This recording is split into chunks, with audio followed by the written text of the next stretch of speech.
RTO द्वारा मुझे एक कर वसूली का नोटिस भेजा गया है, जिसमें लिखा है कि आपकी गाड़ी निरंतर आ रही है, जिसके चलते आपको टैक्स भरना होगा।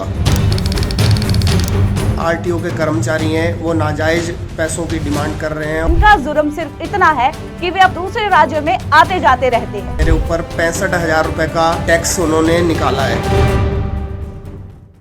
बाहरी गाड़ियों पर आरटीओ विभाग ने शुरू किया टैक्स का नया खेल। नमस्कार, स्वागत है आपका ट्रांसपोर्ट टीवी में। मैं हूं नितिका और आप देख रहे हैं ब्रेकिंग न्यूज। सोचिए, आप अपनी गाड़ी पर अपने ही राज्य में टैक्स भरते हैं, लेकिन फिर एक दिन आपको किसी और राज्य से नोटिस आ जाए जिसमें कहा जाए कि अब आपको वहां का भी टैक्स भरना होगा और अगर नहीं भरा तो गाड़ी जब्त हो सकती है। क्या ये सही है? दोस्तों, आज हम एक ऐसे मामले के बारे में बात करने जा रहे हैं जिसने कई गाड़ी मालिकों को हिलाकर रख दिया है।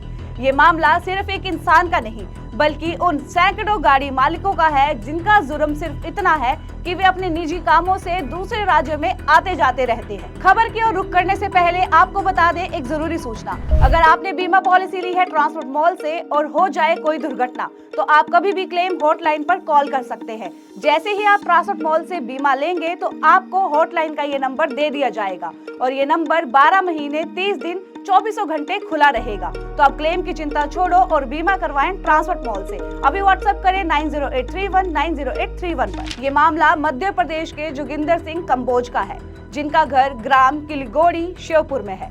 उनकी गाड़ी MP31ZA8426, जिसे उन्होंने कोटा राजस्थान के सुबालका मोटर कुन्हाड़ी से खरीदा था। आइए जानते हैं कि आखिरकार क्या है ये पूरा मामला। दरअसल हुआ ये कि गाड़ी मालिक को कोटा राजस्थान परिवहन विभाग से 28 फरवरी 2025 को एक नोटिस मिला, जो कि 6 फरवरी 2025 को प्रेषित किया गया था, जिसमें कहा गया था कि उनकी गाड़ी राजस्थान में बार बार आती जाती है, इसलिए अब उन्हें राजस्थान का रोड टैक्स भी भरना होगा, जिसका जवाब उन्हें 7 दिन के अंदर देना पड़ेगा। अब असल मामला तो ये है कि अगर कोई व्यक्ति सिर्फ अपनी निजी जरूरतों के लिए गाड़ी चला रहा है और उसने अपने राज्य का टैक्स भर रखा है, तो क्या उसे किसी और राज्य का टैक्स भी भरना चाहिए? ये कोई मामूली रकम नहीं है, बल्कि पूरे 60,000 से 65,000 रुपए है।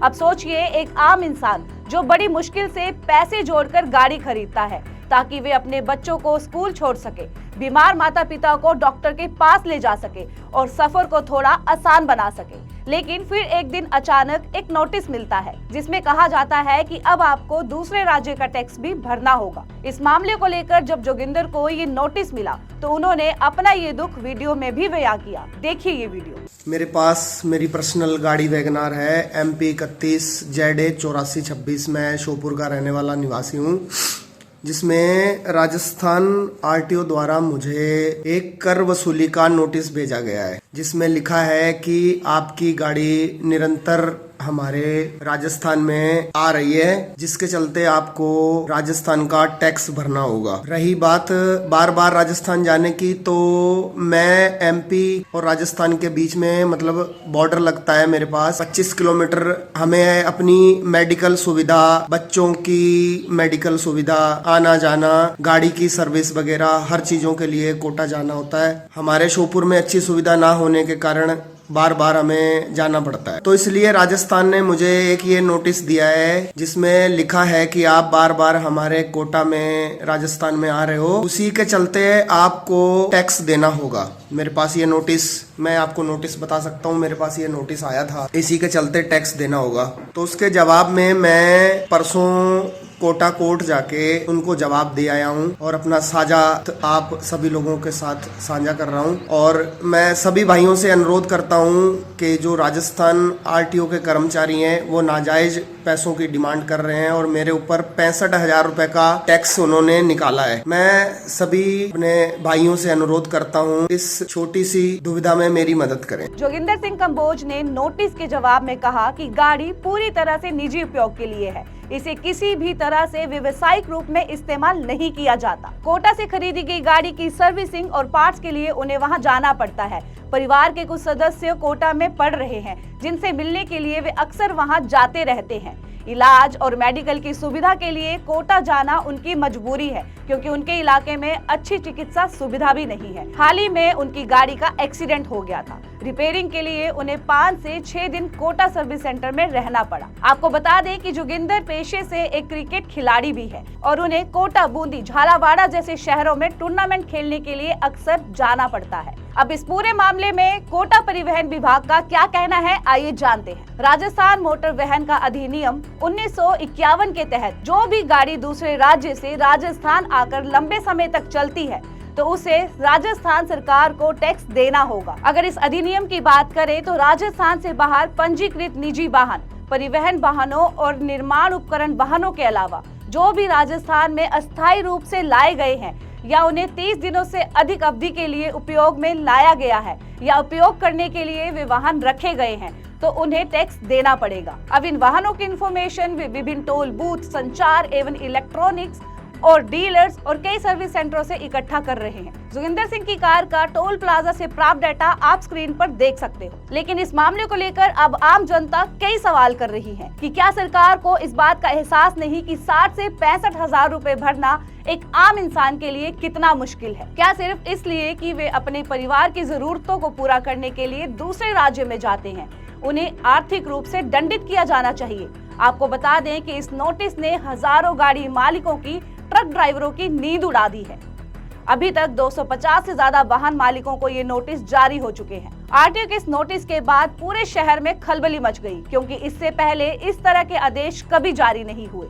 अब कई वाहन मालिक कोटा परिवहन कार्यालय में टैक्स जमा करवाने के लिए पहुंच रहे हैं।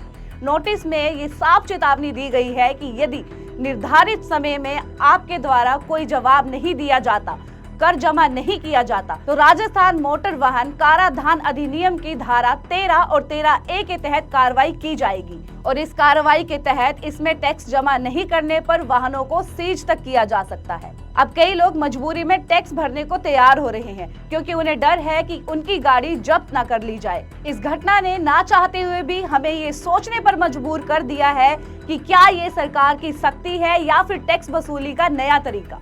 क्या वाकई ये नियम सही है या इसमें बदलाव की जरूरत है? खैर, आपकी क्या राय है? क्या ये टैक्स सिस्टम जायज है? हमें कमेंट करके जरूर बताएं और इस खबर को ज्यादा से ज्यादा लोगों के साथ शेयर करें। अगर आप हमारी इस वीडियो को YouTube पर देख रहे हैं तो YouTube चैनल को सब्सक्राइब जरूर करें। अगर आप Facebook या फिर X हैंडल पर देख रहे हैं तो फॉलो करना ना भूलें। ट्रांसपोर्ट टीवी देखने के लिए धन्यवाद। मैं छत्तीसगढ़ से बोल रहा हूँ। मैं ट्रांसपोर्ट लाइन से 10 साल जुड़ा हूँ, क्योंकि हमारे क्लेम में, बीमा में दिक्कत आते थे। लेकिन अभी मैं ट्रांसपोर्ट माल से 2 साल से जुड़ा हूँ, तो बीमा के लिए दिक्कत नहीं आती है गाड़ी में और उसका सर्विस बहुत अच्छे बताती है। मैंने अपने गाड़ी का बीमा करवाया था ट्रांसपोर्ट माल से। मेरा गाड़ी एक्सीडेंट हो गया था और क्लेम पास हो गया है और पूरा पैसा मेरे खाता में डल चुका है। मुझसे कहीं भी जाने की ज़रूरत नहीं पड़ा। सभी गाड़ी मालिक से अनुरोध करता हूँ ताकि अपनी गाड़ी का बीमा सिर्फ ट्रांसपोर्ट माल से ही कराएं, क्योंकि ट्रांसपोर्ट माल का सर्विस बहुत अच्छे रहते हैं। सभी गाड़ी मालिक से अनुरोध करता हूँ अपने गाड़ी का बीमा सिर्फ ट्रांसपोर्ट माल से ही कराएं।